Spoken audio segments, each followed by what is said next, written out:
How could you be so heartless?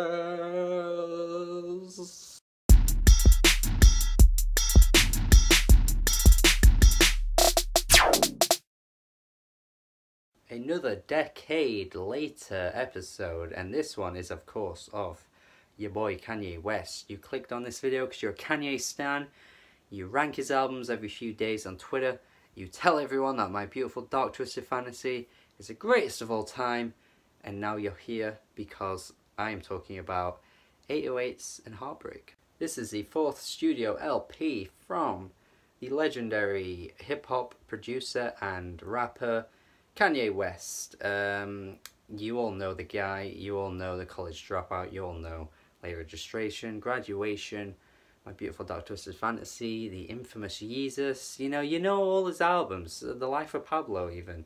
And each of them actually stands in its own place and has its own sort of significance for hip-hop and for Kanye West as an artist. No album is really like any other from Kanye, which has always been the most impressive and polarizing thing from the guy. And the polarizing thing about 808s and Heartbreak is that it might be one of his most split albums. I guess Yeezus is also, but a lot of people love this album, but at the same time you get a lot of people that don't really rate this album at all. But the one thing that people can all agree on is its influence. Whether you think it's good or it's bad, you can't really deny the influence that it's had on the music world. And I was even talking to one of my friends about this who didn't really know much about Kanye West and thought that Kanye has kind of been pushed aside in the public image now because of Kim Kardashian. But I sort of went on to explain, actually, like, the guy in 2007 2008 was making music that was then pushing forward what would become the music of popular culture. I mean, it kind of can't be argued with. He was doing things back in 2008 that no one else had done, considering this is a rapper. Rappers didn't really display their emotions. Rappers didn't really ever use Autotune. I mean, yeah, maybe T-Pain, but that was like it. That was it. And of course, he died out very quickly, and Kanye West continued to prevail and just create an album here that just showcased so much that was different from everything else. Yeah, I'm sure at the time there would have been naysayers that thought Kanye was going in a direction that was just completely out of touch, out of the ordinary, way to the left, that people probably thought that it was just, no, like, this is the wrong direction for the guy. But it actually wasn't. I mean, you can name so many artists, like, now, that started earlier on in the decade, that took influence. I mean, Future, Drake especially. I feel like Drake wouldn't exist if this album didn't exist. The use of Autotune in general in pop music, I feel like once Heartless came out, after that, just everything just became slathered in Autotune. Like, it was never just a one-off thing. It was like every pop singer had to fucking use Autotune. And I feel like it came around 2009, 2010. The more emotional driven stuff in rap music, of course, became more potent because of this album. It essentially opened the gates. It essentially opened the door to just make it acceptable for a rapper to just kind of show their emotional side, It was just like, hey guys, it's okay now. And that's this album, I think. And that's not to say that emotional rappers never existed before. I mean, there have been some amazing Ghostface Killer songs that have a much more emotionally driven side to them. Some of my favorites of his, actually. There have been songs by The Roots that are a bit more emotionally driven. Mos Def, of course, as well. And then, of course, you've got Atmosphere, Slug from Atmosphere, probably the pioneer of this kind of thing. But now I just feel like you needed someone that was in the mainstream to push this further, because if no one in the mainstream had done this, then no one would have done this in a pop driven way. I mean, all the artists I just named there are very well known, but like they've never had a #1 hit, whereas you need an artist that's had like #1 hits to make this kind of thing acceptable. And that's basically what ended up making this album quite so-so, honestly, because it was kind of like an experiment, you know. I don't think Kanye had all of his ideas fleshed out to the best they could have been. I don't think lyrically Kanye's always been that great anyway, and it just ended up being kind of directionless because of the sound of the album. I don't know if it's because I'm saying this in 2018 and the sounds have aged not too well, but I do feel like some of his ideas weren't that exceptional.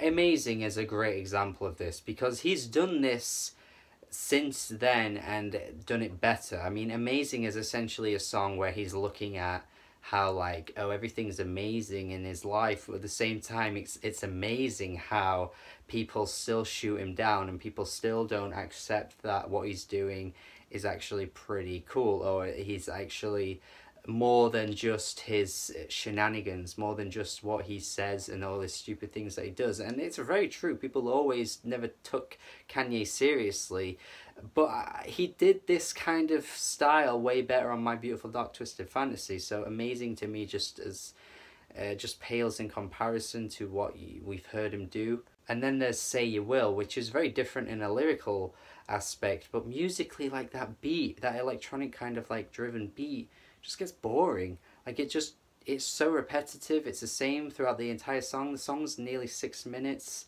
Like, again, he's done this kind of like electronic type stuff on Yeezus, and even though I didn't really like Yeezus that much, he still did it better on there. So this album was literally like the experiment. It was like, okay, this is what I'm gonna do on this one, but I can probably expand on this and then do it better years later, and he of course did. So it's just kind of one of those things where you look at it and think, it's not the best it could have been, and he did it better in other ways anyway. But there are some amazing tracks on this album. I mean, of course, the singles are the highlights of this album. I mentioned Amazing, but the other 3 singles are by far the best songs here. It's kind of rare that a Kanye West album has its best songs as the singles, because that's not really something I can ever say about his other albums, really. Like, usually it's the deeper cuts that you find that are the best songs, but this album, of course, had all of its highlights in all of the massive singles that he produced. Love Lockdown, probably top 20 Kanye West songs for me, honestly. Like, I think this song is just incredible. The lyrical pain and anguish that he goes through on this track, and then of course those tribal drums come through at the chorus. It just sounds perfect. Like, everything he did on this track was perfect. Even like the sort of manipulation in his vocals that he went through on some of the parts were great as well. Heartless, again, and another amazing song from Kanye West, timeless at this point. It was really big when it came out too. Just this heartbreaking sort of story that he's going through here, like about a girl that's just broke his heart, you know, how could you be so heartless, that kind of thing. It's kind of become iconic, I think, at this point. And then we've got Paranoid with Mr. Hudson. Like, do you remember that guy? Fucking hell, this guy was like producing so many random tracks back in the day, and I completely forgot he was on this album. Like, once I'd returned to it just for this video, I was like, holy shit, that guy, I remember that guy.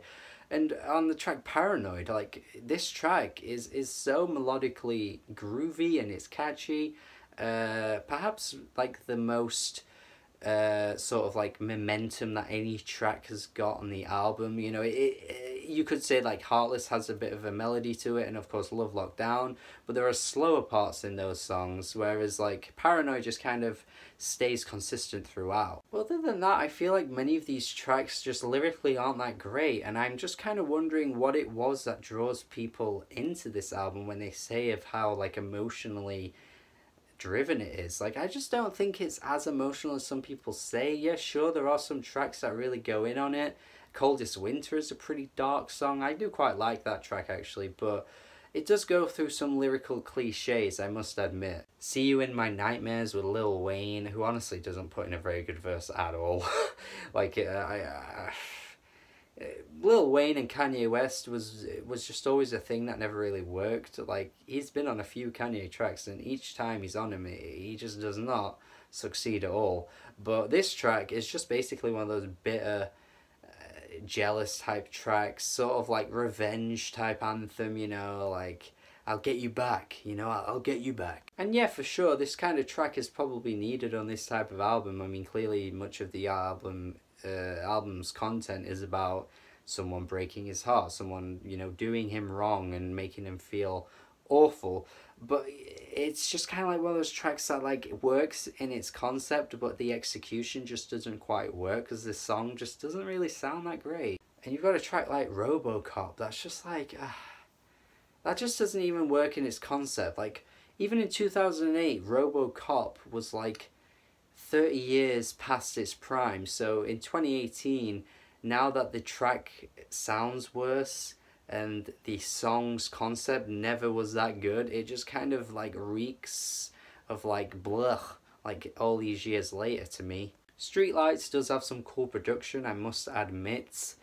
I do wish more tracks went for this kind of like strange and slightly off-kilter production that this one does go for. A bit like Paranoid, like I wish more tracks just went a bit more out there. But again, I just feel like Kanye probably was trying to go for a vibe, and I just don't know if the vibe is there on this album. Like, I feel like too many tracks scatter around on the sounds that they're going for, and then the tracks' narratives change up a little bit, that there's never really one consistent flow, and I feel like an album like this should have that. But then a part of me is like, well, the album cover is basic as hell. I mean, it's just basically a broken heart. Oh, a broken heart. How surface level can you get about a breakup album? Let's just have a broken heart. Like, I shouldn't be surprised that what you get in the content isn't really that engaging. And that kind of brings me onto a completely like different bucket load of problems I think this album has, because like, if the concept can't even stay consistent throughout, then what exactly was it that became so influential with this album? I mean, yeah, if this album stuck to the whole breakup thing the whole way through, then I would see it, but I just don't know if it does that as well as it should, and how did so many artists end up latching onto these ideas in years to come? But then I realised that actually this album, as much as it is influential, it's kind of like Rage Against the Machine's debut album, in the sense that it ended up influencing so much mediocrity. Like, as much as you kind of don't want to admit it, I mean, I just don't think many albums that have come since this really live up to anything other than a mediocre R&B album, like a watered down rap album, slathered in auto-tune, trap production. Like, that's the kind of stuff this album went on to influence. And so I guess that I shouldn't be that surprised that the actual album that influenced all of that isn't really that great. I know I sound like I'm being harsh here, but you gotta think about this from Welcome to the Heartbreak's perspective. A track that isn't very interesting at all, honestly. But look who it features on here, okay? We got a Kid Cudi feature, alright? A Kid Cudi, think about this. An artist that Kanye West put on, okay? He put on Kid Cudi, this was his break. Kid Cudi had a massive hit the year later with Day and Night. Kid Cudi went on to release some other albums as well. And what's the one album that that man made that everyone knows because of how bad it is? Speeding Bullet to Heaven. I mean, I haven't even listened to the album, but I think the general consensus for the album was pretty much terrible. Like, it got bad reviews. But that's kind of like the epitome of this album. That symbolizes this album, because a man that put a man on that's gone on to release an album that's regarded as a terrible album is essentially what this album did in general. Like, it went on to put on more artists that kept releasing kind of like bad and mediocre music. Like, it's just kind of weird to me that Kid Cudi ended up being on this album. I know that kind of sounds a bit like of a messy explanation, but you think about it. I mean, this album essentially did that for music. So much mediocrity in R&B now is kind of because of this album. But we've got to give credit to Kanye. I mean, he was doing things that no one else was doing, okay? We've got to give credit because he was emotionally, like, putting his heart on his sleeve essentially for this album, which he hadn't really done before, and it actually works as a really good like pairing with Graduation, as that album came just a year before it. But Graduation was like the party, you know, like the egotistical kind of like, yeah, like this is my life, this is what I'm doing, everything's so fucking great. But then you go a year later and 808s and Heartbreak is essentially the flip side to what that sort of thing can do. Like, oh, actually, not everything is as good as it can be, and I have a shit life right now. And that works really well when you think of it like that. And the concept in general is really good. I mean, some lyrical themes are strong on this album. I know I said I don't really like Say You Will, but lyrically it is one of the stronger tracks. Plenty of other tracks too. Bad News isn't too bad lyrically. Honestly, like, in general, it's pretty good lyrically across the board, but it's just not great. And especially considering when you look at Kanye West's first two albums, which are lyrically great, this one just ends up being meh in comparison. But the highlights on this album are really high, and they are certainly being cemented as some of Kanye West's best ever songs. So yeah, overall, I think this album is generally pretty alright. I just don't think it's that great. As a whole, I think there are ideas that are better than the execution. So yeah, I think this album is pretty okay. I guess I'm gonna go a C. Essentially, some of the more emotionally driven tracks were then done better later on. I mean, Runaway is one of Kanye West's best ever songs, and I think that works better than some of the tracks on this album, honestly. So yeah, it's just an experiment that didn't quite go to plan, I don't think, but actually ended up doing more for music than he probably realised at the time, and anyone else realised at the time too. So let me know your thoughts on this album. I've been talking for so long. I'm sorry for the long review, but I thought this was actually quite a fun one to talk about. There's so many different angles you can look at this album, and so many different aspects of it that make it good, that make it bad. Yeah, it's an interesting, polarising album for sure. Not a highlight for 2008 at all for me, but perhaps one of the most influential albums of that year for sure is 808s and Heartbreak. So let me know your thoughts, and tell me what you think of this album. Tell me what you think of Kanye West, and yeah, make sure you tell someone that thinks Kanye West is a dick to actually listen to Kanye West, because they'll probably get something from his music. Yeah. Have a good day. Have a good day. Subscribe to the channel. Subscribe. Oh, have a good day.